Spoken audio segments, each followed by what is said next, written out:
अपराधियों की डिजिटल कुंडली तैयार करने के लिए अब नई तरीके का इस्तेमाल किया जाएगा। राष्ट्रीय स्तर पर नाफिस यानी कि national automated fingerprint identification system के जरिए अपराधियों की डिजिटल कुंडली तैयार की जाएगी। अभी तक इस व्यवस्था में अपराधियों के फिंगरप्रिंट लिए जाते थे, लेकिन अब अपराधियों पर शिकंजा कसने के लिए आइरिस को भी स्कैन कर सैंपल लिए जा रहे हैं।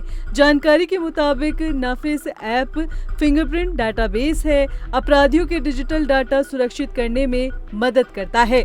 देश में एक प्लेटफॉर्म में ये इकट्ठा होता है, जिससे अपराधियों की पहचान करने में आसानी होती है। किसी भी अपराधी की गिरफ्तारी होने के बाद इस ऐप की मदद से संबंधित व्यक्ति के फिंगरप्रिंट को अपने केंद्रीय सर्वर पर रिकॉर्ड करता है। आइरिस स्कैनिंग के बाद इस डेटाबेस को और ज्यादा उपयोगी और मजबूत बनाएगा। भविष्य में किसी भी अपराध के खुलासे के लिए पुलिस नाफिस का इस्तेमाल करके अपराधियों की पहचान कर सकती है। एक क्लिक पर अपराधी का सारा आपराधिक इतिहास सामने आ जाएगा। इस तरह से छोटे और बड़े से बड़े अपराधों का खुलासा करने में पुलिस को मदद मिलेगी। पहले एक जिले में एक ही जगह पर व्यवस्था रहती थी, लेकिन अब जहां जहां कोर्ट बनी है वहीं पर ये व्यवस्था की जा रही है। पहले देहरादून जिले के पास एसएसपी कार्यालय में नाफिस का सिस्टम लगा था। डेटाबेस तैयार करने के बाद एसएसपी कार्यालय के पास बने कोर्ट में आरोपी को पेश कर दिया जाता था, लेकिन अब इस व्यवस्था को सुलभ और मजबूत करने के लिए ऋषिकेश और विकासनगर में भी सिस्टम लगाया जा रहा है, जिससे विकासनगर में पकड़े गए अपराधी का डेटाबेस तैयार कर विकासनगर कोर्ट और ऋषिकेश में गिरफ्तार आरोपी का डेटाबेस तैयार कर ऋषिकेश कोर्ट में पेश किया जा सकेगा। इसी तरह से राज्य के अन्य जिलों में भी व्यवस्था बनाई जा रही है। आखिर इस नई तकनीक से क्या फायदा होगा, आइए आपको बताते हैं। अपराधियों की पहचान में आसानी होगी, गिरफ्तारी और साक्ष्य में मदद मिलेगी। अलग अलग राज्यों के बीच आपराधिक रिकॉर्ड का मिलान है।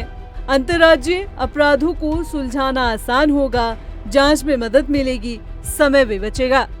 भारत सरकार की मुहिम है। इसमें जो हमारा पोर्टल चल रहा है, इसमें नाफिस नाम से, इसमें जो है सभी जो अपराधी हीनियस ऑफेंसेस में अरेस्ट होते हैं या जो ऐसे अपराधी हैं जो 7 साल की सज़ा वाले हैं, इनका मैंडेटरी रूप से हम इनका फिंगरप्रिंट और आइरिस डेटा रखते हैं, जो सरकार की तरफ से दिशा निर्देश जारी है उनके तहत रखा जाता है।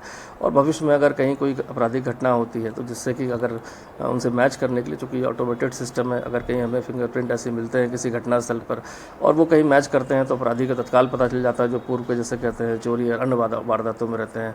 आइरिस का डेटा रखने से भी कल जो सिस्टम है उसमें कहीं अपराधी पकड़ा जाता है तो उसके आइरिस से मैच कराकर हम देख सकते हैं कि वो पूर्व में कहीं भी अगर पकड़ा गया, और ये data all over India match करेगा, तो इसलिए बहुत अच्छी पहल है और जिसमें डेटा लाखों की संख्या में संरक्षित हो रहा है पूरे देश भर में। तो आने वाले समय मुझे लगता है कि क्रिमिनल्स को जब हम पकड़ते हैं उसका आपराधिक इतिहास जानना हो या कहीं चांस प्रिंट या कुछ हमें ऐसे फोरेंसिक एविडेंस मिलते हैं तो उसके आधार पर पूरे देश भर का जो डेटा कंपाइल हो रहा है उसमें मैच करने में हमें आसानी होगी और अक्यूज को कन्विक्शन कराने में भी आसानी होगी। समय के साथ साथ पुलिस भी हाईटेक होती जा रही है और जिस तरह से अपराधियों की डिजिटल कुंडली तैयार करने के लिए दायरा बढ़ाया गया है, जाहिर तौर पर यह पुलिस के लिए कारगर साबित होगा।